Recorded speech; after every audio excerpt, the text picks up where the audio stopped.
and you are listening to episode 32. That's right, SCW The Wrestling Podcast, here for you once again with me, Steve, from Steve Chats Wrestling, hashtag SCW The Wrestling channel from youtube.com. If you haven't already, why haven't you subscribed? We need you to subscribe right now, get as many subscribers as possible, try and make that channel as big as possibly can. All the latest and breaking WWE news, rumours, previews and reviews on that channel right now. Make sure to go and check it out. Of course, this is the side of it, which is the podcast. You could be listening to us right now via YouTube as well, so I hope you enjoy it if you are listening. As well as that, you can also got a Facebook page where these are posted to as well, which is SCW The Wrestling Podcast. As well as that, also going to feature on SoundCloud as well. So if you're with us on SoundCloud, hit that follow button as well, and follow, give us a like on Facebook and subscribe on YouTube as well. This is SCW The Wrestling Podcast. I'm joined by the main man, James, still in the hot seat with me. James, how are you doing? I am very good, thank you, Steve. How are you? Yes, very good indeed. And do you know what? It's this a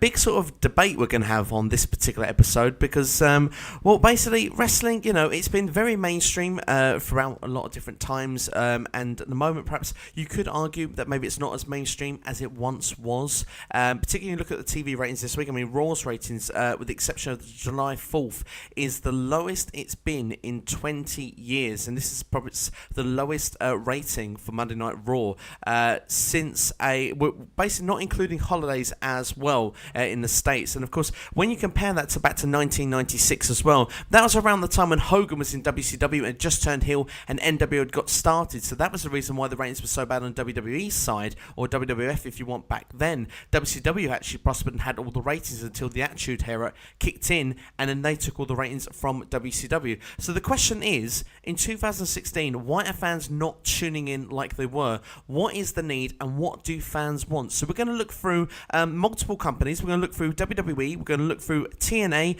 Lucha Underground, perhaps even ROH as well, and we're going to look and see what each brings to the table, what their kind of their target audience is, and we're going to look and see from each of those companies what fans actually want, and maybe we can actually come up with our own company, James. You never know. By the end of this, we could be two businessmen ready in business. So how would you feel about doing this for the next length of time?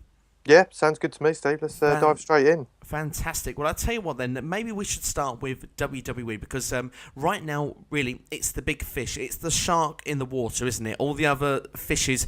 I mean, there are alternatives, but let's be honest, really, most people are focused on WWE. And, I mean, if you look through the history, I mean, we've had such great icons like Hulk Hogan, Andre the Giant, perhaps through the starting days, Macho Man Randy Savage. It moved on through and we went to the Attitude Era and we saw Stone Cold Steve Austin, The Rock. Of course, The Undertaker's gone on for so many years as well. And then we look at, say, the stars of today. I mean, WWE is still trying to give that sort of, you know, we see a lot of bigger sort of athletes as well. If they're big, they seem to be given a shot. I mean, you only have to look at Raw at the moment, like a Braun Strowman. He's sort of given they've tried to push him multiple times. Roman Reigns, another big guy, trying to make him click at the top, whether it's connecting with the audience or not, is up for debate on its own right. But, I mean, if we look at that, those sort of names we mentioned there, James, like Hogan, Austin, The Rock, The Undertaker, and compare them with the big names today, I mean, are they still going with the bigger is better with WWE's current top stars, or have things changed a little bit? I think things have changed. I think us growing up, when we started watching, we were very fortunate to have the rosters that we did, and there didn't seem to be, I mean, there probably was, and we just didn't know it, but there didn't seem to be the amount of injuries, you know, stuff going on behind the scenes that we see today. We probably didn't know enough about then. And when guys did leave WWF at the time and jumped to WCW and a little bit further down the line, you didn't notice it as much. Like, you know, they were gone and you were like, oh, gutted, they've gone. But there was always someone else waiting in the wings and got that push. And, you know, today it is a lot different. I don't think there's the elite that are in WWE today aren't probably at the top of their game at the moment. Not all of them, you know. John Cena, for all his critics, who is the face of the company, I won't say the face that runs the place, that kind of is being overused a bit at the moment, but he still is the top guy in WWE, and he's not even on a weekly basis. When we watched it, the top guys were The Rock and Stone Cold, and they were on it week in, week out. Yes, The Rock left and he's gone on to have, I think he's just been named the highest grossing actor in the world right now. So, he's had a successful career outside of WWE and still comes back for his one-off appearances as well. But when you look at the names that are there now, they're still, there's still so much potential in the ones. If we look at the three members of what was the Shield, all three of them have all had success quite early in their careers, and we're still looking at, another 10, 15 years of them in the industry probably. Excuse me. But, that's the pressure that is on them at the moment, and the weight on their shoulders is to carry the WWE at the moment. And I think that, there are other guys, don't get me wrong, I don't just want to single them three out, but I don't think they can all carry it as well as what we used to see back in for example, the Attitude Era. Even going into the Ruthless Aggression, I think it's been highlighted just recently with the guys that all came through at the same time, the likes of Randy Orton, John Cena, Brock Lesnar, and a few others to mention as well. But it was fortunate that all of them came through, and all of them were the top of their generation for a period of time. And like we've said, John Cena's still there. Randy Orton is, a bit more part-time. He's had a few injuries to deal with. And I don't think has ever really reached the top and stayed there. He's always kind of bouncing out. He's had a couple of issues as well. But that's the difference now with regards to the names that are in WWE. Some multiple great points there, James, that you make. I mean, first off, we say there, like how, superstars used to go off the radar and leave the company, or they would defect. They technically had somewhere else to go. I mean, technically these days, WWE is the money. That's it. If you want to earn the big bucks and where the big boys play, that's seemingly where you need to go ultimately. And a lot of superstars, when they come in today, they seem to say that their journey led them to WWE. They had to go through the likes of going through Japan, going through Mexico, traveling across Europe, and this was their destination, their ultimate dream, their ultimate goal, which probably leads to someone like NXT originally these days first, unless you're someone like an AJ Styles. But that is it's a fantastic point that now literally does this force then the people that are in WWE to have to kind of stay there? They don't really have an option of somewhere else really to go. I mean, they can go somewhere else, but they're not going to get the same sort of earnings. They're going to have to do all these independent bookings, and their financial security is not as stable. Is that a fair argument to make with a lot of the people that we see in WWE right now? I think for the older guys, yes. It would not make sense now for someone like AJ, someone like John Cena, Randy Orton, for them to go elsewhere because of where they're at in their careers, how much shelf life they've got still in the industry, although they can go on to other things afterwards, which is perfectly fine. You've got good examples in that in people like Jeff Jarrett, who went out and, started his own wrestling company. But I think for younger guys, Cody Rhodes is a prime example. He got lost in WWE, and I think they were struggling to find something to do with him as well. Certain gimmicks didn't work. There looked like a time when he was going to get pushed, and then that may have been shelved for a time. He has got time to go find a different character, find a different niche in what he wants to put across in his style of wrestling, and potentially come back. There's no closed doors, I don't think, with WWE, and we've seen that. You've only got to look at people like Luke Gallows, who's been and gone a couple of times now, and I think he has really found himself in New Japan and come back, and although recent storylines haven't probably helped him as much, and I still think they could do a lot better with the Bullet Club or Gallows and Anderson. Luke Gallows is a prime example of someone who's gone away and come back and is now back in WWE, and it's working for him. Certainly did. Well, I can see why you kept saying Doc there. I mean, of course, he did portray himself as a Dr. Luke Gallows just recently, didn't he? So one of those foul gimmicks you were mentioning there. But no, it's very true. And that's another point you make from earlier on, bringing it back to now as well, with those people that say have gone away and come back, and maybe some of the younger guys have gone away. But you look at a lot of perhaps the acquisitions now. I mean, we went back there to that Ruthless Aggression pack there that you said with like John Cena, Batista, Randy Orton, Brock Lesnar, all coming through at the same time. And of course, then you had the undercard of Shelton Benjamin coming through as well.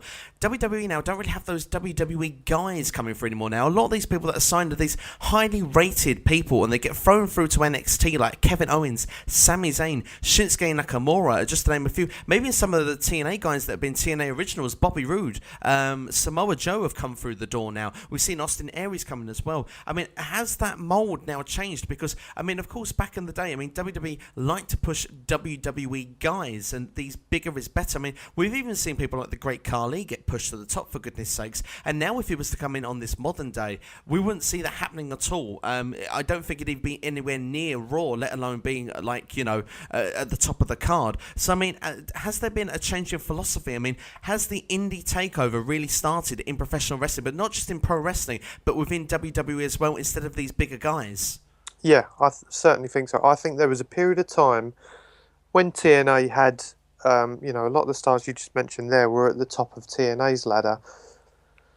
And we were watching TNA and saying, God, if these were in WWE, it'd be awesome. And there just seemed to be a reluctance from WWE, or certainly Vince McMahon, to bring these guys on board. And they were trying to develop wrestlers in Florida Championship Wrestling, which is obviously since gone on to, become NXT, as my understanding is.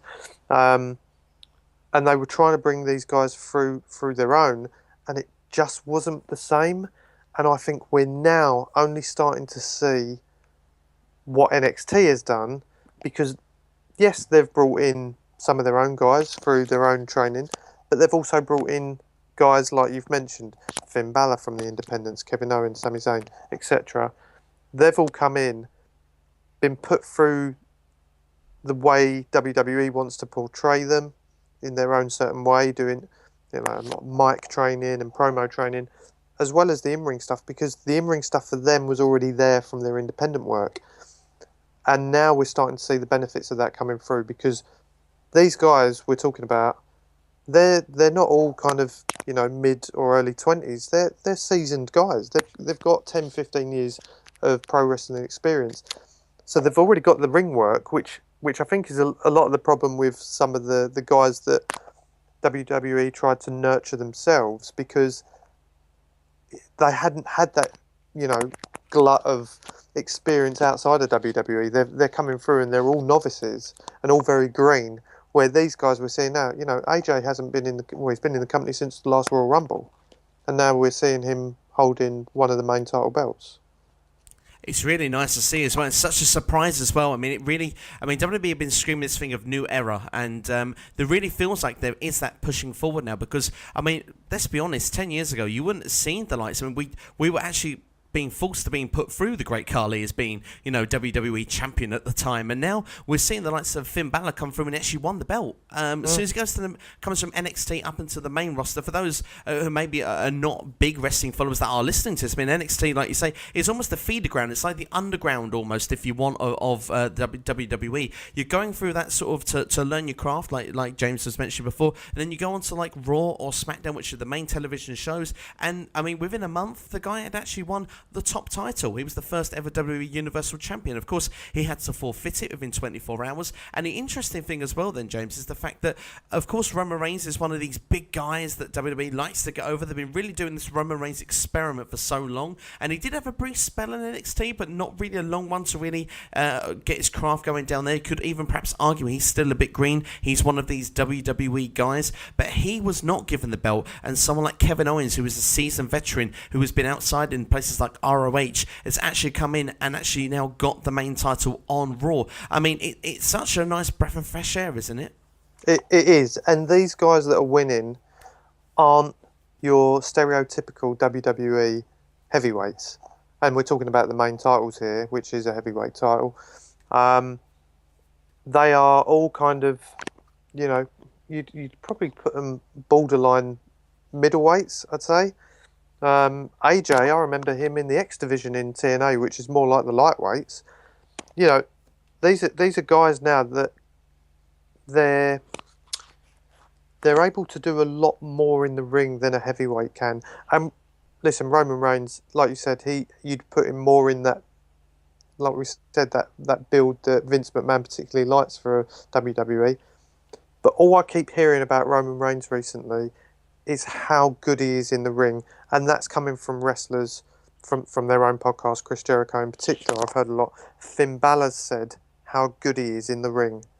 You know, they can't understand where all this criticism is coming for Roman Reigns, but I digress a bit. But these guys are keeping it, giving it a lot fresher feel, which I know we've said about the new era and how it's all going to be about in the ring and blah blah blah, but these guys do make it a lot fresher in the ring because we're not just seeing power athletes or weightlifters who John Cena, for his credit, he is a huge guy, like built up to the nines, and he's actually had some of my favourite matches this year, surprisingly, but against people like AJ. So there's a nice blend happening at the moment where it's not all the same shapes and sizes. Kevin Owens, some people think he's overweight, he's a bit chubby. Some of the moves that he does, I couldn't care what size he is. He is a great pro wrestler. He certainly is, and also he's fantastic on the mic as well. I mean, he's a way delivering of character, and maybe this is another argument then, because I mean, we could say actually there's two questions I want to ask you, James, and I'll ask them individually. I think probably the best way to go. There isn't seemingly a lot of big guys near the top in WWE at the moment, really, is there? I mean, look, we're talking about these 6'7", 6'8" guys upwards. I mean, Baron Corbin is kind of almost kind of at that starting point. He recently come from NXT onto the main roster. He's actually getting some good time when he is given time on SmackDown. But I mean, we look at that. We look at the Big Show. I mean, he's really coming to the end of his career. Mark Henry, the same. I mean, he's like 400 pounds. But there's not really a lot of big guys. Is something now that WWE kind of needs to look into, because at the moment, apart from Baron Corbin and Big Kaz, I can't think of many more that have really got the potential where they could even maybe start looking to put them towards the top. I mean, Kane is there still, but I mean, Kane's past his best days. I mean, a lot of people are arguing that he got a victory over Bray Wyatt against Bray Wyatt at Backlash this past week. So, I mean, what is the thing with the big guys? Is that kind of finished now, or does WWE kind of need to look to bring one or two of them in to, like you say, really give even more of a broader perspective across the board? Well, I think that what they're trying to do is bring back the element of a monster, because there's been so many, and so many have been kind of used for jobbing. When you think Mark Henry, I can't remember the last match that he actually won. Big Show hasn't wrestled for quite some time now, and again, can't remember anything of note that he's done. Braun Strowman is a prime example, I think, of what they're trying to achieve, which is that element of a monster in the ring who can literally dismantle anyone. And he hasn't fought anyone of any real name we're seeing that with Nia Jax at the moment in the women's division. She's actually had her first kind of more high profile match in WWE main television on Raw this past week, and that showed you the right way of doing it, because what she done to Alicia Fox was destroyed her. And Alicia Fox isn't someone who I put even in the title category for the women's division, but she's a fairly decent wrestler and can put on a good match when she needs to. But Nia Jax showed, she's not someone to be messed with, and I think that's the right way of putting these people across. And they've done that originally with all these big guys that we talked about. Big Show, at times was, untouchable with other wrestlers. Kane, The Undertaker, Mark Henry, all of these big names that you've mentioned were at that point, but there is a shelf life with these as well, we've got to remember. And they're all unfortunately, with all of these guys, they're all coming to the end of their wrestling careers around about the same time. Kane's probably got a little bit more time left, I'd say, but that's not going to go on forever, and they need to build these guys up the right way. They can't just bring them in. I think his name escapes me. You've mentioned him, the Lone Wolf, Baron Corbin. They probably tried to push him too quickly, and I think if they'd done a similar thing like they're doing with Braun Strowman now, that may have worked a bit better. But that they've got time to redeem themselves, because he's only young anyway. So that's I think where their heads are at. I might be completely wrong. What do you think? No, I kind of agree there, really. I think that perhaps they really should actively try and look to get one or two more big guys in there, just because of the fact that, like you say, so many of these guys are coming towards the end of their careers. It's just nice to have that, but I agree that we shouldn't have overloaded with too many big guys as well, because, I mean, WWE always had this thing where the big guys were always at the top, regardless of whether the best matches on the card or not. And then you kind of went through, and then the mid card, that's when you saw these sort of lighter guys that are now at the top of the card applying their craft. And they had some amazing storylines and storyline development. And that leads me to the next question I'm going to ask you, James, is that for storyline development currently in WWE, there's a lot of time to fill. We've got 3 hours for Monday Night Raw. We've got 2 hours for SmackDown Live. Of course, perhaps potentially there's not much storyline involvement, but you've got 1 hour on Superstars, 1 hour on Main Event. I mean, that alone itself is 7 hours of WWE television per week. After that, then, we look at the feeder group of NXT of 1 week, 1 hour a week. We've currently got the Cruiserweight Classic, which is a WWE Network special, which, of course, is 1 hour a week for the first 9 episodes. We've got the finale, which is a 2 hour finale as well. As well as that, the WWE Network provides TV shows like Swerved and other sort of network specials right through, like the documentaries and stuff like that. Is there a point where there is too much writing done? Is there too much content to give people? Is it quantity over quality? And is this one of the reasons why people are losing interest? Because it sounds like from our conversation, the in-ring product is stronger than perhaps it's ever been. It is in areas, certainly the in-ring stuff. I just don't think the length at times is, considering the amount of time they put into, let's just use Raw and SmackDown for examples, there's 5 hours. The match length, I mean, we've seen, was it Raw this week or was it SmackDown? I can't remember. There was hardly any in-ring actual matches. A lot of it was promo stuff. A lot of it was, interviews and stuff like that. I think if they utilise the time better, they could make it. You've talked about the viewership going down. If we compare it to something like Lucha, where there's is 1 hour, isn't it, a week? It is indeed, yes, 1 hour a week. 1 hour a week, and I literally watch that from start to finish. There might be 3 or 4 matches tops, and it's such a well put together show. You get the backstage stuff or the promo stuff or the storyline, however they want to refer to it as. The matches seem to last, as if you're watching a pay-per-view. They're never kind of squash matches usually, and they're all really good matches. WWE shows glimpses of that in certain matches, and then a lot of the other stuff is filler stuff just to get a certain wrestler or character over, which sometimes, I think rather than waste your time doing that, utilise the talent, utilise the skills that they've got. I'm all for building a story, but considering there's one company that only has an hour a week and they put together a fascinating story, which is I must see the next week. WWE, I think, struggles, and I think that's because of the amount of time that they put into it. It is 3 hours on a Monday night. It is another 2 hours on a Tuesday, and it takes up quite a lot of time. So for me, yeah, I think less is more at times. Certainly is. We'll come on to Lucha Underground later in this podcast, but I mean, with the WWE side of things right now, you had a pay-per-view on top of that as well. I mean, the pay-per-view will be on the Sunday. That'll be 3 hours. That's not including the kickoff, which is normally an hour before the show as well. Then you've got Raw on the Monday, which of course is 3 hours long. Of course, with the adverts in between as well, it's 3 hours and 15 minutes long. And then SmackDown Live is 2 hours on the Tuesday, which is 8 hours and 15 minutes of your time in 3 nights. I mean, surely that is just overload.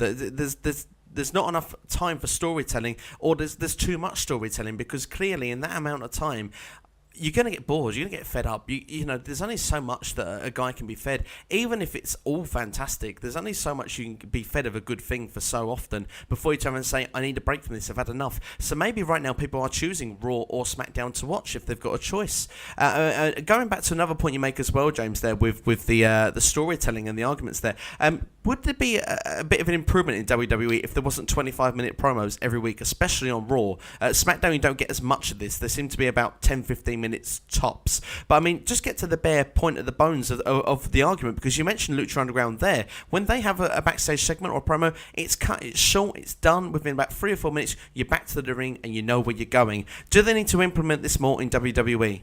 Yes, definitely. Because I think you could then allocate more time to the in-ring action, where, let's take American Alpha, for example, and they're on SmackDown, and they've already had a couple of good matches on there prior to last week's, when it was a bit of a squash match.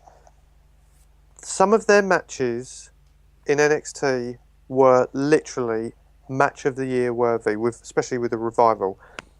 Yes, some of them were at takeovers, but they have had some awesome matches just on the weekly show. Wouldn't you agree? It's certainly, yes. Particularly the Revival rivalry was amazing. Yeah, and they've all been given plenty of time, be it on a pay-per-view, which you expect the time given to the match anyway, but also on the weekly shows. Even if it's, I think they had a match against, is it TM61? Yeah, they did, yeah. Again, a fascinating match. Really good. Well put together. Given the right amount of time, it worked. Now, unfortunately, on SmackDown and that, considering it's a longer show, you'd think they'd get that time, but they don't. The matches, these talented guys that are brought up, everyone's expecting them to do exactly the same as what they've just seen in NXT, but it's not given the same time, so you've not got the build, you've not got the ups and downs of the matches that you've seen in NXT, and the drama and the near falls and all that. I just don't think it's given to the in-the-ring work, and I hate to keep going back to it, and I know we will talk about it, but in Lucha Underground, you do get that. Yeah, you do. And that is the difference. You also get it in NXT. I mean, you're talking about where they've come from. In NXT, I mean, the promos are not very long. They're normally about, again, 10 minutes tops. It's a 1 hour show per week. It's almost a separate entity. Forget WWE when it comes to NXT, because it's its own thing. People that are on NXT, you don't see on WWE until they feel the head, people like Vince McMahon, Triple H, think that they are ready to be on a Raw and a SmackDown. So in the meantime, it's people like Shinsuke Nakamura, Samoa Joe, Bobby Roode, Austin Aries, Hideo Itami. They're all actually at the moment in NXT every single week, and we don't see them every single week either. I mean, what NXT? We talk highly about NXT. What makes it so special? Well, you've just hit the nail on the head.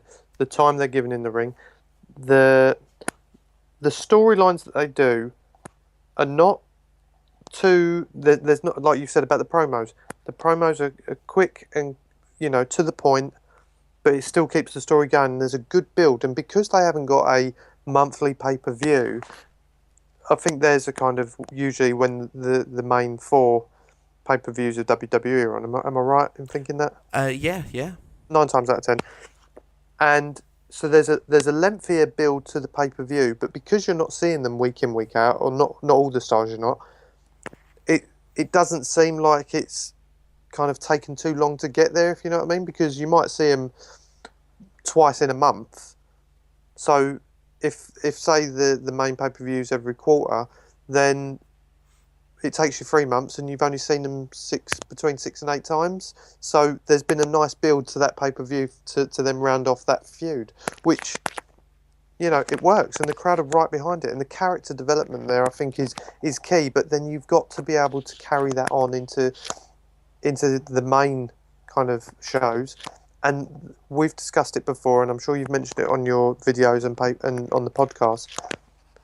They give them time to develop, and with someone like Finn Balor, we've seen it took an age before he brought out the Demon character. WWE, it took him to his first pay-per-view, and I thought that was rushed, and I think you agree with that. Very much. It's the way WWE like to do it. I think in that top show, you can't hang around, because if you do, then you'll be pipped to the post by, not that TNA does manage to do it sometimes, but I think they're always worried about being too slow out of the blocks, and that's why they try and get things over really quickly, and they want to push someone really quickly, where in NXT they seem to have that time to build and develop. Yeah, fantastic point again there, James. And looking at it as well, if you see someone twice a month, say hypothetically, let's use the Revival and TM61 now as an example. TM61 get jumped behind in an interview segment. You don't see him for another 2 weeks. Does that kind of feel a bit more real that they were attacked from behind and that we don't see him for 2 weeks? That actually that storyline has a bit more meaning behind it? Because, I mean, look back before the brand split, if someone was attacked on Raw, then on SmackDown they seem fine. Or even if you look at past week on Backlash, Randy Orton's not cleared to compete in action because he's attacked backstage from Bray Wyatt. The leg's supposed to be too bad.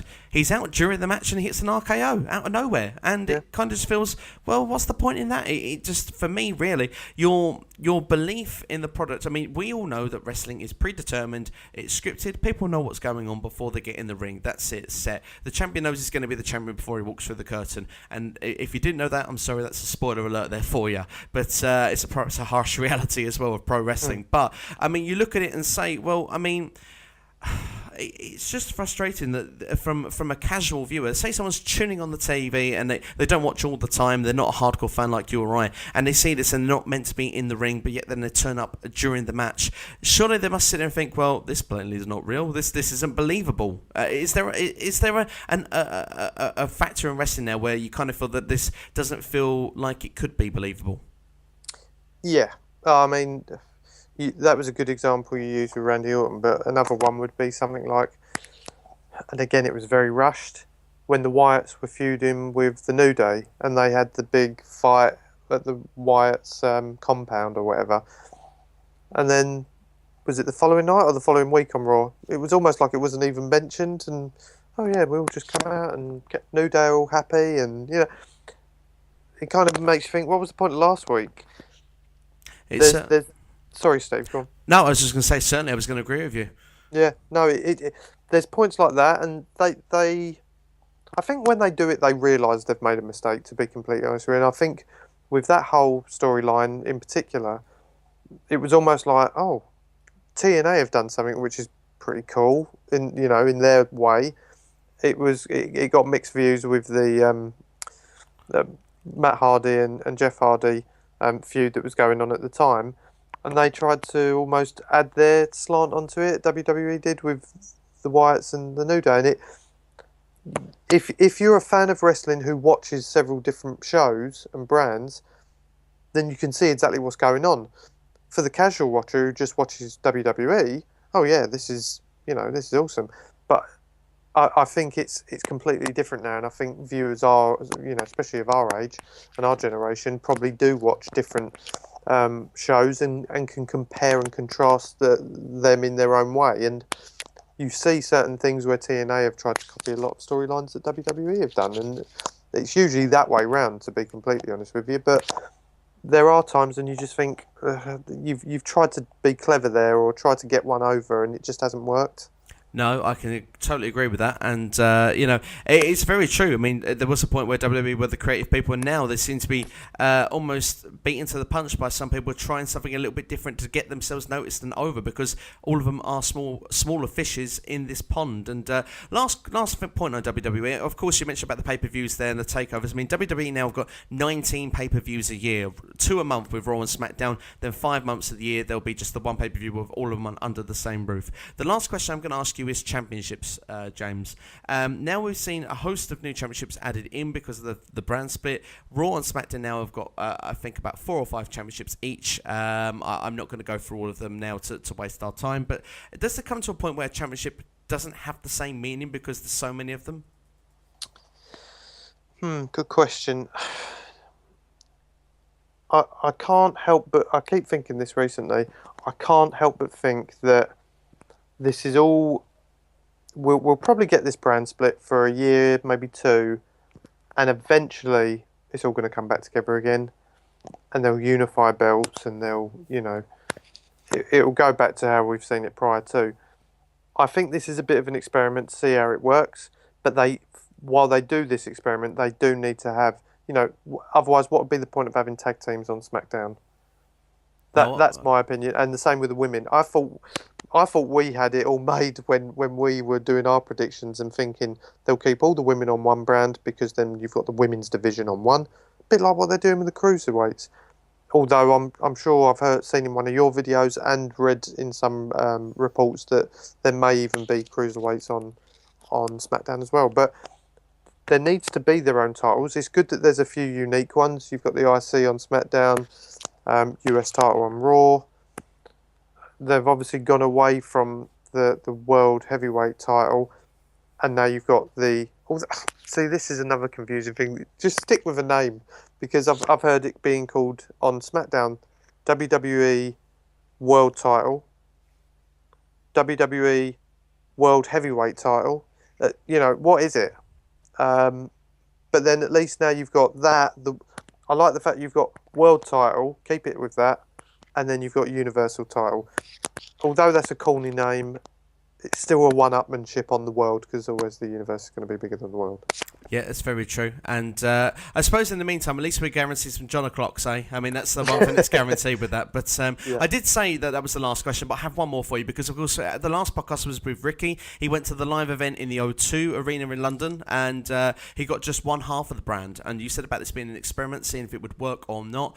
Raw and SmackDown being separate entities, is this going to affect television ratings as well? Because if they were under one roof, you're guaranteed to see everybody. Now you're not. Now you're watching a show and you might go for a pay-per-view and go, well, a lot of the kids might say, I'm not interested in one, John Cena's not on it. Or you might see a lot of the adults go in and say, well, I'm sorry, but John Cena is on that one and so is Randy Orton. I want the one with Sami Zayn and Kevin Owens. Certainly not Roman Reigns if if you're past a certain age as well. But is this also damaging? I don't think it's damaging to WWE, because they're still pulling in the pounds, or dollars in their case. When you think about it, Vince McMahon has been very clever with what he's done, because he has this time really tried to separate the two, make them both to some degree unique in their own way. And essentially, at the moment, under his roof, he has 3 different shows with NXT as well that are all making money. They're all, maybe not NXT at this stage, although it's not far off. SmackDown and Raw, both live TV shows, both huge in comparison to their competitors, TNA, Lucha, Ring of Honor, etc. They hold the monopoly, and the only reason he's done what he's done is so he can essentially just bring in more talent from his rivals, and stick them on one or the other, and it won't affect anyone else's place, because it's not like when it wasn't split, you did have the same wrestlers appearing on both shows one night after the other, and this way he can give all of these wrestlers an adequate amount of time.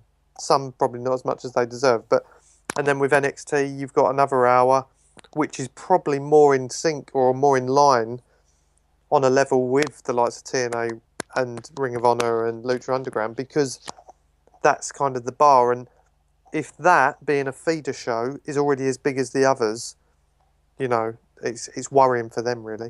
It certainly is, and that's a fantastic point to probably finish it on. James, then, the question is from WWE.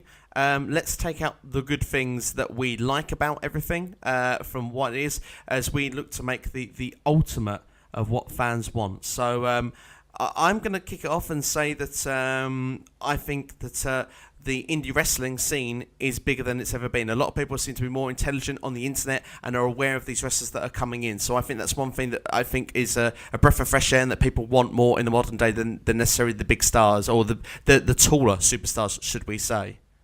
Yeah, no, I completely agree. The indie side of it at the moment is really strong in WWE, because most of that top talent now, if it's not come from NXT, which most of them have eventually been plucked from the indies, it is from, that all these guys who are well travelled, not just come from WWE and that's it. So yeah, I completely agree with you. Another thing we've not talked about at all, really, but certainly a pro side, would be a lot of pyro and a lot of the entrances, the big entrances like Finn Balor. They're very exciting to see. I think that's definitely a positive, and something we'd have to include into our ultimate thing that we'd want as well. Yeah, in addition to that, and probably linked to it, is the arenas that they sell out week in, week out. That's something that a lot of the others, you think, TNA are just based in Orlando, as far as I'm aware. I don't think they go anywhere else. Um, Ring of Honor, same place, I'm pretty sure. New Japan, same place. Lucha, same place. So WWE are able to travel a lot more and sell out these huge arenas. Certainly.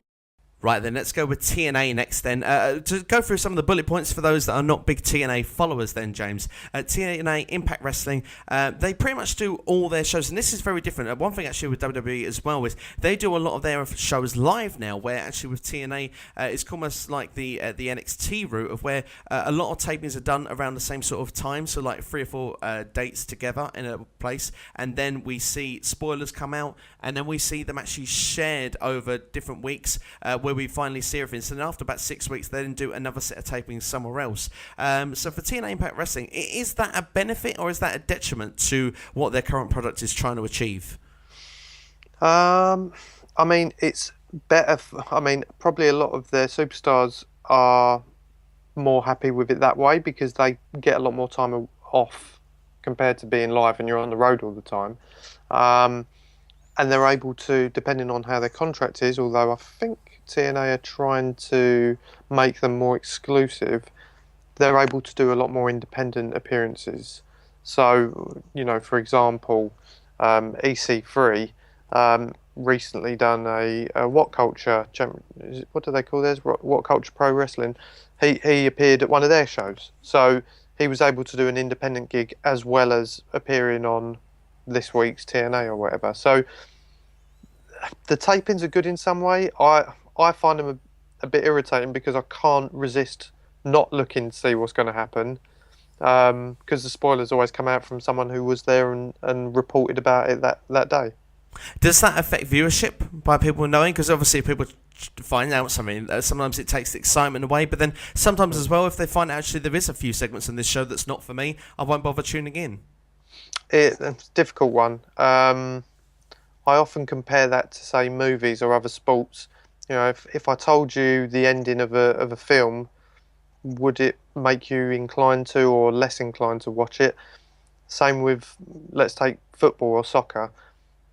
I try to avoid, if I can't watch a match live, I try to avoid any form of social media or news so I don't know what the score is. So when I watch it back, it's all as if it is live to me. Because if I know that my team have lost, then do I really want to watch it?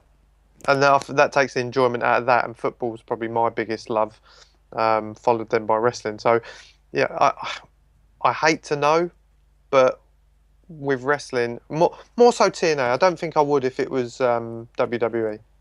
No, fair enough. I understand that. I mean, looking from a TNA perspective, I'm the same. I try and avoid all spoilers. I know that a lot of people can't resist, like yourself. I do avoid the spoilers, and then I do go and watch the shows that happen weekly.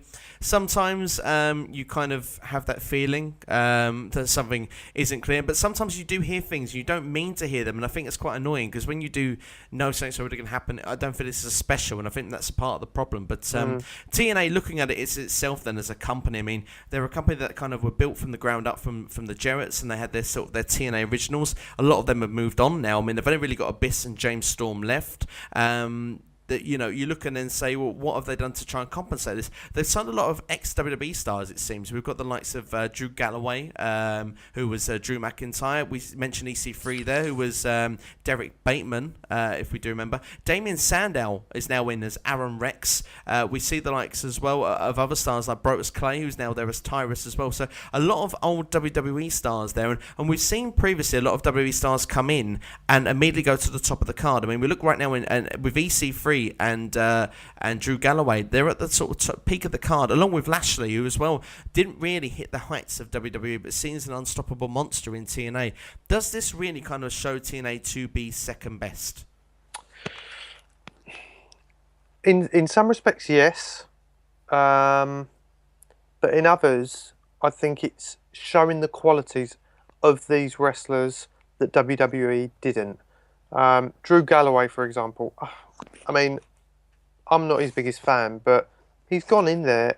If he wasn't that good, they wouldn't push him to the top, I don't think, because there are some good superstars there. I really like at the moment. Is it Eli Drake? Yeah, I'm a big fan. Oh, what a character! And I just think, if he was in WWE, he'd be so over because they like, WWE fans are fickle and they'll cheer for the heels and boo the faces. He'd be so over because he's really good on the mic. I think he's fantastic. So there are some talented guys there that could easily be, but they obviously see something in Drew Galloway, and I think he's had some fairly decent matches there. Again, not my sort of favourite type of wrestler, but he's gone in there and he's done well, and he's, again, like I said, there are certain wrestlers that can go away, refine themselves, and then say, look, this is what I can offer, and then WWE go, yeah, we didn't see that before. You've got more confident, or you've worked on this, blah blah blah, and then they can approach them again. But yeah, I think it's a mix of the two. They obviously haven't hit the heights in the big company, and then it's up to them whether they want to try and push themselves and rediscover or reinvent themselves in a slightly smaller company. Certainly indeed. But I mean, TNA are going through a transitional period right now anyway, with a lot of people leaving that were originals there. They've either moved on to WWE, as we've already covered heavily on this. Some have moved on to ROH. I mean, you see the Addiction with Christopher Daniels and Kazarian. Motor City Machine Guns are in there as well. But we've seen that TNA have come fighting back. They brought some stars in from ROH as well. Moose and Mike Bennett, probably two more high-profile ones recently.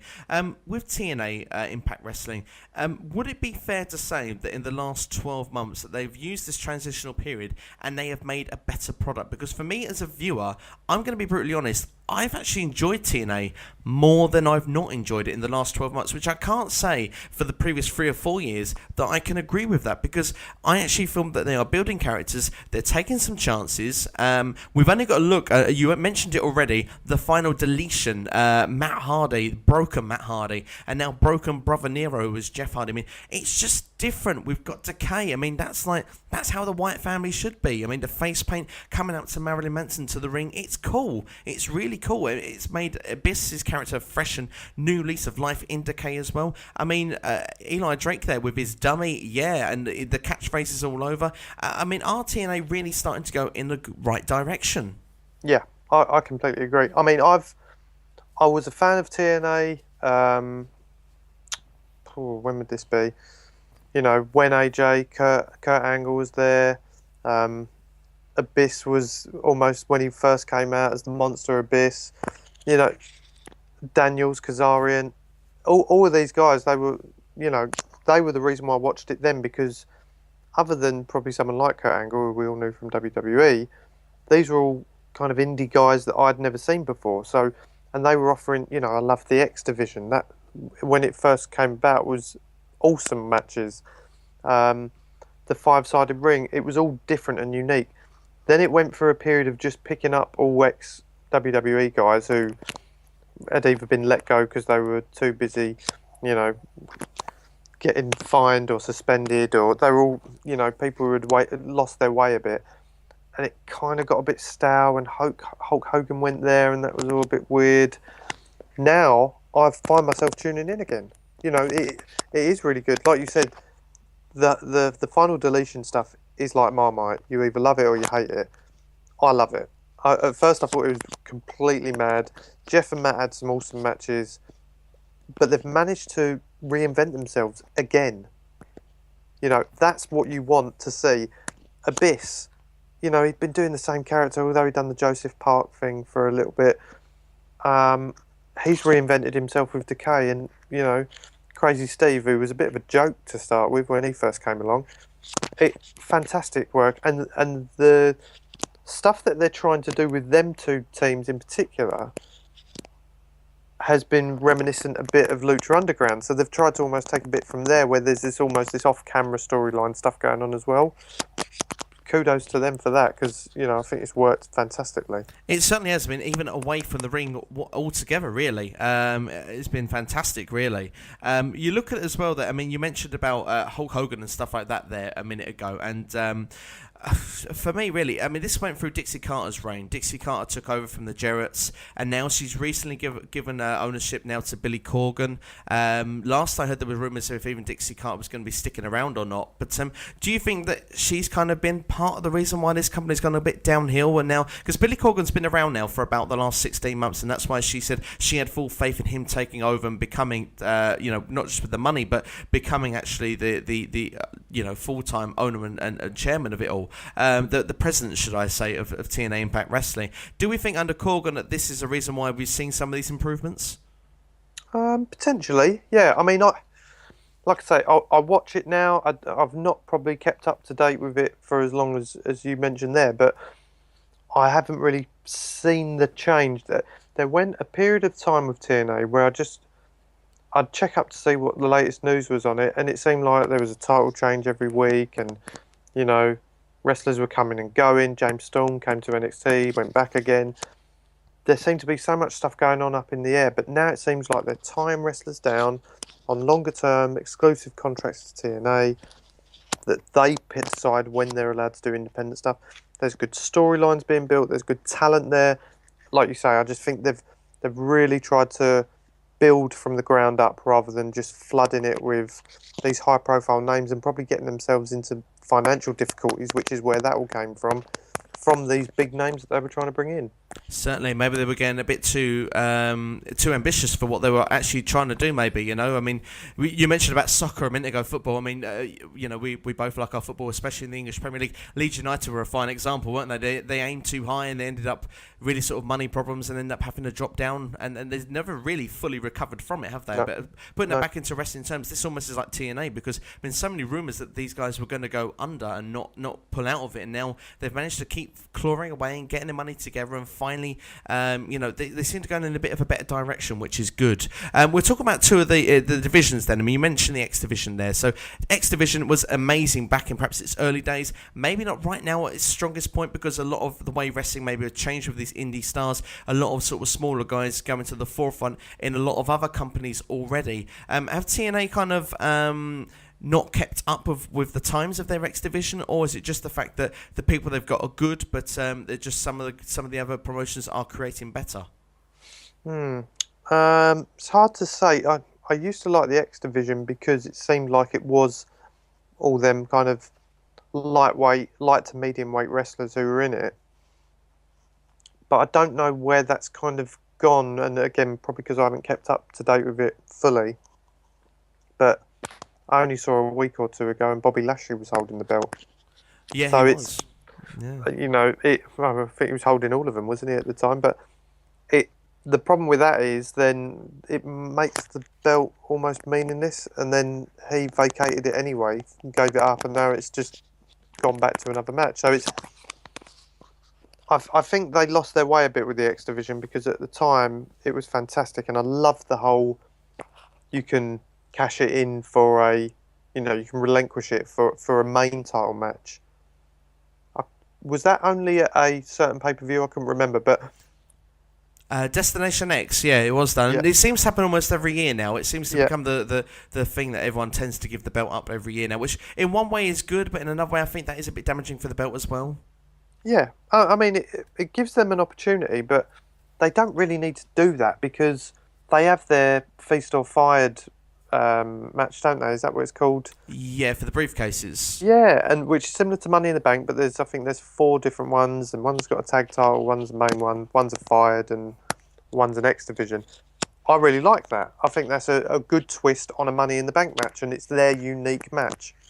With the belt, I completely agree. Why don't you add that to the tag titles or something? It seems a bit, keep the division separate. You've got the Feast or Fired match to hopefully win your luck on that. But yeah, I think maybe they've lost a few along the way with regards to the talent they had in that division. But hopefully now they can start building it. And there's a few in there that I've always liked. DJ Z, I think he's a fantastic athlete and a really good wrestler. And I think people like him, there's some good talent in there now, which can hopefully build that division up again. Certainly, certainly, I 100% agree, and I think in time maybe we could see a rise again for the X division. Didn't cover the women's division in WWE. I mean, how bad is that? But the Knockouts division in TNA, another division that perhaps was so prime at one point, but maybe it's fallen a little bit lower at the minute. It seems that maybe more attention needs to be put into that as well, because it seems at the moment WWE is thriving with the women's wrestling, with the likes of Sasha Banks, Charlotte, Becky Lynch, Bailey, I suppose the four horsewomen, if you want to really revolutionise the women's wrestling division once again. In TNA, we do have the likes of Gail Kim still knocking about there in the women's division, but there doesn't seem to be as many other high-profile talents in there right now. No, when I say I first started getting into TNA, we used to say then, if only WWE had the talent that the Knockouts had in TNA, and the matches that they had were at that time were off the chart as well. Now it's kind of proper flipped around. WWE is smashing it on the women's division. You know, it's opening Raws and SmackDowns. It's main events on Raws and SmackDowns. It's become its own beast now. It's that good. Certainly on Raw it is anyway. But yeah, TNA's lost its way a bit. I'm not even familiar with a lot of the wrestlers that are in there. Again, I saw Maria Kanellis, is it? Yes, I don't even know if she's actually wrestled a match since she's been in TNA, but she's now holding the belt because that what's her name? Again, I'm not following it as avidly as you are, but some woman won by fluke and she's Abby. just giving up. Abby, yeah. Yeah. So the storylines are there, but I just don't. It just seems like the same women are always fighting in the same circle in that division now. It does a little bit. I have to agree with that. So, I mean, there comes to the question then, James. What do we want from when we're watching TNA? I've already taken one and written one down because it's kind of really from WWE, but we want women's wrestling at the same level as the men. I think that's a fair thing that we kind of want in today's modern market. From TNA, one I would definitely take from there is the ability to reinvent yourself, because characters seem to reinvent. I think that's one thing that would definitely be something to take out with there. Would you agree with that? Yeah, definitely. Yeah, I think there's, like you said, prime examples are the Hardys and someone like Abyss and Decay in general. They've reinvented themselves. What else would I take from there? I certainly wouldn't take the five-sided ring, although that was unique at the time. Interesting, isn't it, really? Because the problem isn't much more we'd take. We'd probably just take Broken Matt Hardy, wouldn't we? Let's be honest. At the moment, yeah, he's brilliant. He is absolutely brilliant. He is. And do you know what? I heard, actually, that he's writing a lot of his own stuff. After Senor Benjamin has been kidnapped, he actually was spotted looking for him outside WWE headquarters. Yes, I saw that, yeah. Absolutely genius. It's been the first time anything's been done like since WWE actually invaded WCW in 1998 with DX. So I just thought that it was done in a sort of modern 2016 way, and I suppose in one way it is taking kind of old storylines but reinventing. So I think that's one thing that TNA has got a strength of doing is almost starting again and bounce back ability. So maybe that's it's also interesting, sorry Steve, to mention that he's been allowed to refer to WWE in certain ways, that post in particular, but the fact that he's calling it McMahon's company and things like that. And, you don't, when we talk about WWE, they're not even allowed to whisper the name of other companies usually. And to see it happening in TNA is quite refreshing because it's almost breaking the boundaries that are there. Certainly, indeed. And, I mean, that's almost like creative freedom as well, and that's something you don't get as much of in WWE, so surely that's got to be a strength point that we would probably want, wouldn't we? Yeah, definitely. Definitely. Well, I suppose then that probably kind of almost sums up TNA in that kind of way. The only thing I suppose we could say it's different from TNA, and perhaps a lot of these other organisations, very easy for me to say than WWE, is that they actually have a less sort of kid-devoted content sometimes on their program. Are we sort of like, we've covered it heavily before, but is WWE a detriment of having their own PG rating? I wouldn't say so, because I wouldn't want to watch WWE and there be blood and weapons used week in, week out.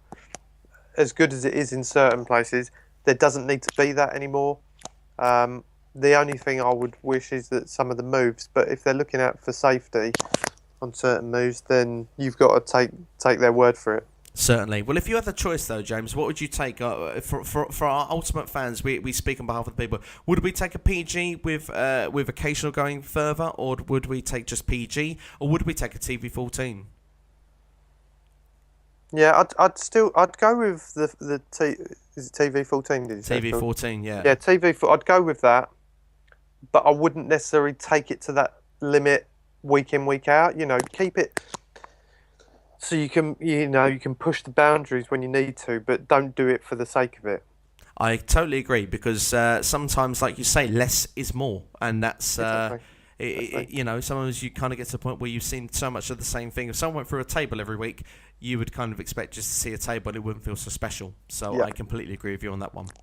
Well, let's look at ROH, shall we? ROH, just give you some of the key points for people that are not big followers of Ring of Honor Wrestling. It's kind of a feeder, if you want, for a lot of the superstars we've seen go to other places. We mentioned already that Moose and Mike Bennett have gone to TNA. We've seen the likes of Sami Zayn, who was El Generico, Kevin Steen, who's now Kevin Owens. They've all gone to WWE. Cesaro being another one as well. So, a lot of these guys have moved on and further up the card. But ROH have 1 hour show a week.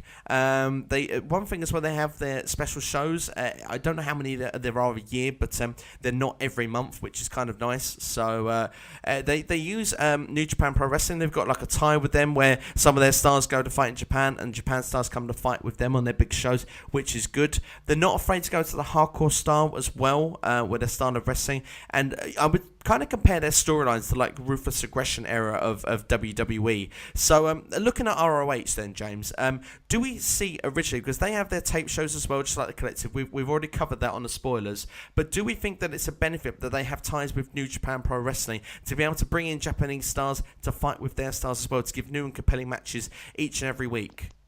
Oh yeah, definitely. I think when you're a smaller brand or a smaller company, it's surely beneficial if you can have some sort of agreement or tie with another company where you can share rosters or have big one-off pay-per-views or crossovers. Then you're covering two different markets then. So for me, it's a no-brainer. Definitely. I think it's good. As well, we learn a bit as well watching, because I must admit my knowledge of Japan isn't as good as perhaps it should be. And, one of my favourite matches, though, perhaps my match of the year from this year, is from Japan. It was two people now back in WWE, which was Shinsuke Nakamura versus AJ Styles at the very start of the year. A phenomenal match, which was at Wrestle Kingdom 10. But, looking and seeing these guys from Japan come in to ROH, I think it's amazing to just get that sort of learn the different styles, the attitudes, and just learn a bit more about Japanese wrestling. It's pretty cool to see from my personal point of view. I really like some of the guys that like Jay Lethal, Adam Cole, the Bullet Club as well is heavily featured with ROH and is one of the biggest things in wrestling right now. Is this one big plus point we have to give to ROH, because them and New Japan have blossomed the Bullet Club to the point even WWE have made or wanted to make a copy of this club and take their biggest stars? Yeah, definitely. I think the success that they've had, it's the modern day NWO split over two different companies. It's anything like that, when you've seen it happen in the past, DX, which wasn't even as big as that, with regards to the numbers in their group, any sort of factions that come along to make an impact as big as what the Bullet Club have, it's big news, and considering it's in two companies that are a hell of a lot smaller than WWE, it's refreshing to see, really, that they're as big, as well known, should I say, around the wrestling, community, let's call ourselves. The fact that they're as high profile and well known as what they are, then that's brilliant work from both New Japan and ROH. Certainly, indeed. And, we see some great talent in amongst ROH as well. I mentioned already the likes of Adam Cole, the Bullet Club. We've seen Jay Lethal. Their tag team division is very strong at the minute. We see, of course, people that they've taken from, perhaps even from TNA, really. Christopher Daniels, Kazarian. The Motor City Machine Guns are in there as well. We see the Young Bucks. I would love to see the Young Bucks in WWE. I've said that multiple times before. I think they are awesome. Although they have kind of made the super kick almost unfashionable these days. Guys, when you go to the gym, do a leg day. You won't need to do 20 a match watch then. That's just my personal point of view. But, you know, I mean, for me, you look at this and ROH is almost something, it gives fans hope that want an old school style of WWE. That seems to be their monitor, the way they do things. And I think it's a good company. It's a good, fun company to watch. And I highly recommend it. But what things then, do we want an old school style WWE, or do we want something fresh? Is this good that we have something that the old WWE fans can cling on to, that want something of the past, of course, with newer names? I think it's good, almost like to have it on the sides, like probably a bit the way you do, watching it. It's not 2 hours long, because I think if you had that, but it was the same length that WWE's kind of coverage is on a weekly basis, you just get sick of it. I think, you know, we've been there and done that and had Raws and SmackDowns and so forth. If we had all that again, it might not be as refreshing as what we see now, at least with WWE. Yes, the content is long, but they have tried to reinvent themselves or change things up a little through their different cycles that they've gone through. Certainly indeed. Well, then, looking at ROH, then, what would we want to take? I think first thing we'd want to take is the Bullet Club, wouldn't we? 100%. 100%. You know, any decent company needs the Bullet Club, and that includes the Young Bucks as well. So that's definitely too sweet if you're asking my point of view. Is there anything? Do we want that old school WWE in our company, or do we want shades of it? Maybe does that come under the TV14? I think elements of it would be good to have. Definitely. Yeah. How long a show do you reckon we would want a week? Are we having one show a week? That's a good question. That's a very good. Do we want more than one show? Do you want to run? Do you want to run one? I run the other. Well, no. I think I'd want one show a week. I think that's more than enough. I think everyone else other than WWE are making it work. Yeah, that's very true. But if we're having one show a week, I'd want 2 hours, I reckon. I think so. I think that's good. 1 hour show a week, 2 hours long, I think is the perfect time to have that. And I assume as well, we wouldn't want people on every single week either. We want the element of believability. Yeah. Well, I think you've got to dedicate time to the matches, time to build the stories, but not too much for promos, etc. But if you're doing 2 hours, where a lot of these shows that we mentioned are only one, then you're able to utilise a bit more of the roster that you've got, but still to a point where you don't have to have them on week in, week out. Sounds good to me. Well, let's look at then what I think, James, you and I are most looking forward to talking about. Yes, we finally have an excuse to talk about it on a podcast. It's Lucha Underground, that's right. Going through some of the bullet points then, not the Bullet Club, the bullet points. Lucha Libre style, they seem to have a lot of their masked wrestlers as well. We love the characters, but they do have some big names in there, like Rey Mysterio and Johnny Mundo, who was John Morrison in WWE. It's a 1 hour show a week, but we're going to start off on something that's very different about this to anything else. Is that most wrestling shows are on every single week. This one is seasons. It's almost like you're watching almost like a Breaking Bad or one of these Games of Thrones things. You have it in a season. Is that actually a benefit? Is that something that's great in the modern day of wrestling? Yeah, definitely. I mean, you can compare it to that. You can compare it to even going back to football. You know, you have a season in football, and then you have 3 months off while you're waiting for it to start up again. You're anticipating the start of what's coming. When you start a new season, there might be new wrestlers added to the roster. You want to carry on the storyline from how it ended at the end. There's usually some sort of big story that ends on a bit of a cliffhanger, and then you want to see where it's going to come back from there. And you know, I think it's a great move, and I've never seen or heard of anything like it before. No, neither have I, and that's what I think makes it so special. And I mean, we were talking about Lucha Underground and its return from season 3, and both of us seemed like we were kids in sweet shops. We seemed to really love the idea of it being back, and it just felt so fresh and so exciting. And let's talk about all the high points of Lucha Underground, James. James, tell me your favourite things. Be as long as you want. I'm happy to hear it. Well, first and foremost, the seasons, like you've said, I love the storytelling in it. I think they've bettered all of their competitors and rivals on how the storytelling in Lucha actually works. There's a supernatural feel to elements of it. You know, there's characters in there. I'm not going to name them all because I can't remember all their names, but you know, there's elements of it where you go, well, that's stupid, but if we're talking about it, then why ain't Lord of the Rings stupid or The Matrix stupid? It's that's what they can do with it, and they've done it, and it works. Um, but what I like is they managed to do all that, but still keep the in-ring stuff legitimately spot on. I mean, it's all fast-paced, high-flying. The given time, the characters are really good in it. I think they've all got their own unique way. There is the lucha, but every one of them is different. There's the American guys in it. There's Mexican guys in it. The commentary team, my word, Matt Stryker, who was when he a bit of a flop in WWE. I can't even remember him what he actually done. I Was he actually like a teacher in or am I mixing him up with someone else? No, he was. He was the teacher. He was the teacher that quit school, quit Yeah, teaching kids to come and follow his dream of pro wrestling. yeah, Which, I'm sure, amen to that.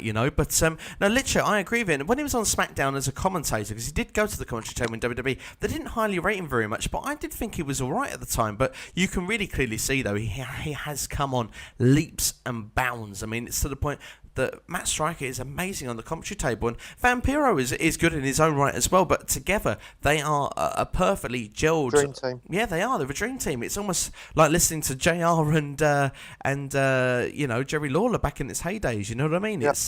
It's perfect for me. I really enjoy watching these on Lucha Underground. But going through some of the stars then on there, and the storylines away from the ring, we kind of already sort of touched on it in places, but I mean, that storyline stuff, I mean, they're not afraid to do anything. They kind of almost make it feel like, yes, this is TV rather than this is professional wrestling when you're going backstage, because the promos and stuff, it's full on acting, and it's good acting. It's not just like, God, this person can't act, they can't talk. And they seem to work. And this is one thing that I like about Lucha, which they seem to definitely do, which not all the other companies do. They play to somebody's strengths. And when you play to somebody's strengths, you get good TV. Because if someone can't talk, don't make them talk. If someone's not great at going on the top rope, keep them in the middle of the ring and keep them ground-based. Don't make people go out of their comfort zone. And I think Lucha Underground, it's very tight, and it feels comfortable. It flows so nicely. Yeah, completely agree. And do you know what? It's amazing to think the crowd that are in Lucha Underground, they don't see all the backstage stuff while they're there. I was reading about this. So when they're there, they just see the in-ring action. They don't see any of the promos backstage or any of the footage from what's filmed to add to the storyline. They just see the matches. And for me, what better way? Because then you're going to want to watch that again when you see it on TV, because then it will fill in all the gaps that you may not realise why this match came about or whatever. With going back to the acting side of it and all the storyline development, which is off camera, or not off camera, but off the ring side, the benefit of that is they can do as many takes as they want to get it right. When you think WWE, if you've got a backstage promo or an in-ring interview or a segment between two wrestlers, that's live. Unless it's a filmed, vignette, it's live, and they've got a kind of, and you can so hear it sometimes. When you hear certain wrestlers in WWE come out to the ring and start talking, it sounds so scripted, and so I must remember my lines. With Lucha, where it's filmed, they can do it as many times they want until it sounds perfect, and I think, what a benefit that is. Definitely. So here's the next question. Could Titus O'Neil win an Oscar if he was in Lucha Underground? Probably. He's probably one of the worst talkers on the WWE microphone. It certainly looks uncomfortable every time he's put with a mic in his hand. But these guys, if they're put in that environment, probably would benefit, would they not? Yeah, definitely. I think they could. If there was people, if WWE could come up with some sort of link to Lucha, it would help them massively with regards to wrestlers who struggle on the mic, because I think they'd go there. And again, like you say, it's not for them to go and spend a 20-minute segment in the ring in Lucha and do a long speech. It's purely just for that acting side of it, because essentially, yes, the in-ring work is like an act anyway, because they know what the plan is and they have to, pull it off. But all the script and everything is the same as what an actor has to do. They just have to do it on a live camera. And I think if they can develop it outside of that in a different way, then what better way than at Lucha? Certainly, I just think it's an amazing company as well, and you look at then where they perform. This is what I like as well. They've got clear visions and ideas of what they're doing all the way through. It seems like everything has a plan. They don't just write and do things on the fly. Everything has got a planned motion of where it's going, and I love where they wrestle. The temple. I mean, of course, this is very different. We said like our big arena, fill it out and sell it out every week. That'd be amazing. But the temple, it barely holds more than 100 or 200 people. What it can't do, it's so small, and it feels dark. It feels. I don't know, it feels very sort of different, and it feels kind of interesting and fun to watch. You kind of feel like almost as if you're kind of watching like one of the sort of the settings of something like from a Mortal Kombat almost, for perhaps someone of our age generation would know what the reference is, and it's like it's pretty cool just to watch it and just have that feel from it. And we've seen people like Angelico jump off like Dario Cuetro's office is kind of built within the temple, but you don't see the office. Of course, it's kind of got the roof side on it. We've seen him jump off of it to go into the ring, which is a very high spot when that took place at the end of the first season. And one big spot that we spoke about on this show before, James, is Matanza, Derek Cueto, the owner's brother, and Mil Muertes, when we see the flatliner and it went through the office, was an incredible scene. Yeah. Incredible. Yeah, and Dario Cueto, let's not forget him.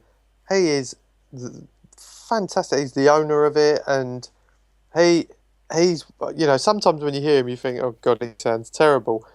But the behind the scenes stuff with the storyline, he is brilliant. He's vindictive. He's evil. There's so many elements to him which would be awesome in WWE. And there's quite a few characters in there that have, I think, gone through things like Tough Enough. I know Steve Austin's mentioned. Is it Katrina?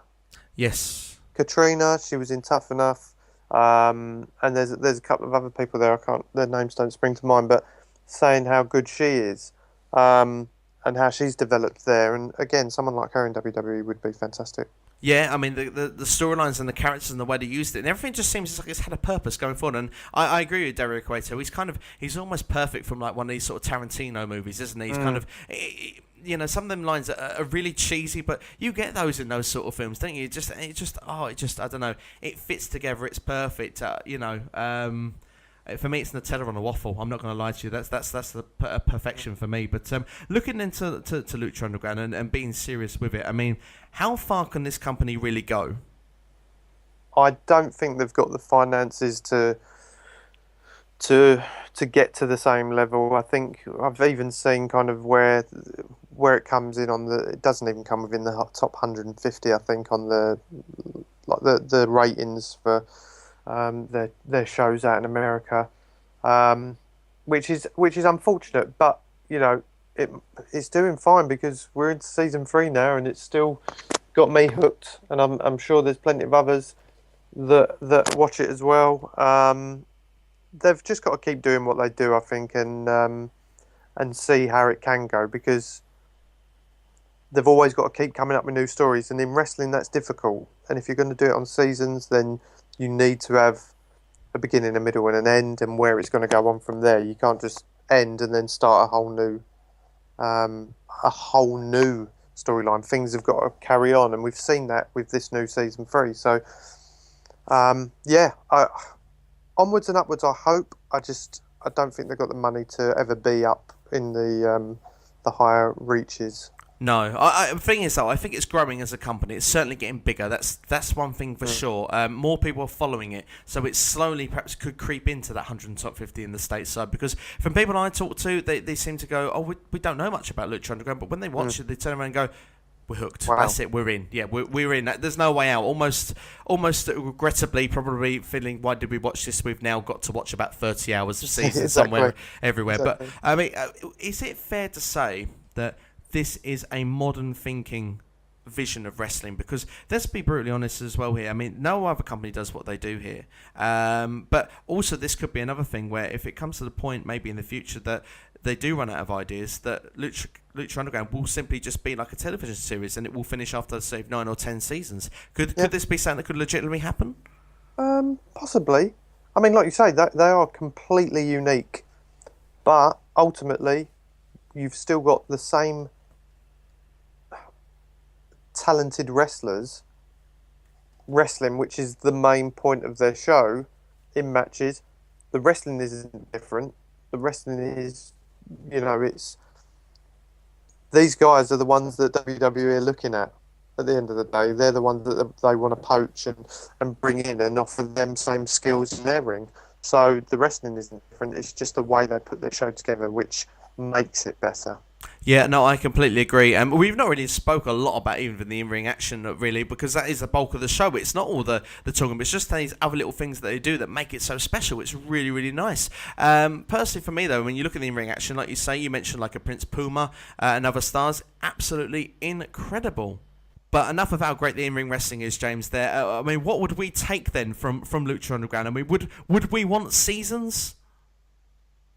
I think we would, Steve. To me, I think at the end of it, you always want you can't wait for the next season. Whereas at the moment, we're in that repetitive. Everything's it's too laid out, and you haven't got to wait for it as much as you have there. And I think that would be more appealing. Certainly, indeed. And of course, then, I mean, like, you look at people at WWE that get like a break around Christmas as well, probably be very good, because it must be tough on their families to keep travelling around special times of the year. You wouldn't get that if we had seasons. Exactly. So I think, a bit more appealing for the superstars as well. Definitely. And I mean, the violence you mentioned off camera before about the violence to women sort of thing. They have that in Lucha Underground. Not really cool. We wouldn't want that, would we, in our promotion? Well, the women versus women matches, I think there's been some fantastic ones, but I find it a bit weird when the women are getting punched in the face by men. So when you've seen the trios matches and Gift of the Gods matches, and you've seen certain women superstars getting beaten up by men, that sends the wrong message, in my opinion. But that's their unique way they do it, and it works for them, but probably wouldn't if we were creating our own. No, definitely not. I completely agree with that. And the Lucha Libre style, would we want different high-flying styles of wrestling? Yeah, I certainly would. I think adds a different side to it and a different style of wrestling into the mix. So yeah, definitely the more the merrier. Certainly. Well, let's go for then what we want as our ultimate fans then. We want indie talent with history, and of course we want some of the traditional across-the-board wrestlers as well. We want pyro and the big arenas. We want our women's wrestling to be the same level as the men. We want to be able to reinvent yourselves, reinvent the characters, and also reinvent the storylines. We want creative freedom. We want TV 14. Of course, we want Broken Matt Hardy. We want the Bullet Club as well, and yes, that means we get the Young Bucks also. We do one show a week and 2 hours long. We dedicate time to our stories. We would actually make sure as well there'd be different styles of wrestling, some high flying, some technical base, and all that sort of stuff that we get in the ring. We would want as well seasons, of course, to have like a little bit of a break and season finale also, and of course there'd be no violence between the men on the women. So I think if we did that and we had a world champion, a TV champion, tag champions, a cruiserweight champion, and would we want anything else? We'd probably. I think we'd hit all the bases there, wouldn't we? Yeah, I think we'd cover it all there. I think that would give a good variety to our show. Certainly. We'll go for that one more time. A world champion, a TV champion, tag champions, a women's champion, and a cruiserweight champion. I think if we had that, we would cover all bases. And if you would like that to be a company and you are a heavy investor, then do get in touch. Yeah, that's been pretty much it. And if you've enjoyed this podcast, I've thoroughly enjoyed it, James. Thank you for being a part of this. It's been a really nice podcast to have you on board with. No problem, Steve. It's been enjoyable for me too. Good to put our minds together as always. Certainly, indeed, and hopefully we'll get you back once again soon. But you've been listening to us hopefully via YouTube, which is Steve Chats Wrestling, hashtag SCW, the wrestling channel. Subscribe to that channel right now. Of course, all the updates are given on there. The news, the rumours, the previews, and the reviews of all Raw, SmackDown, WWE, TNA, Lucha, the rest, you name it. It is there. It's the place you need to go to right now if you haven't checked it out. We're on Facebook as well. Hit the like page on Facebook, SCW, the wrestling podcast. It's also the same name for SoundCloud, so hit the follow button as well. But thank you very much for the guys been listening. It's been great to have you listening as always. Do give us a like and a share as well, and yeah, we'll be back very soon for another podcast, but stick to the YouTube channel in the meantime for all the latest and breaking news. So it's been for James and it's been for me. Thank you for listening, and we will see you next time for SCW, the wrestling podcast.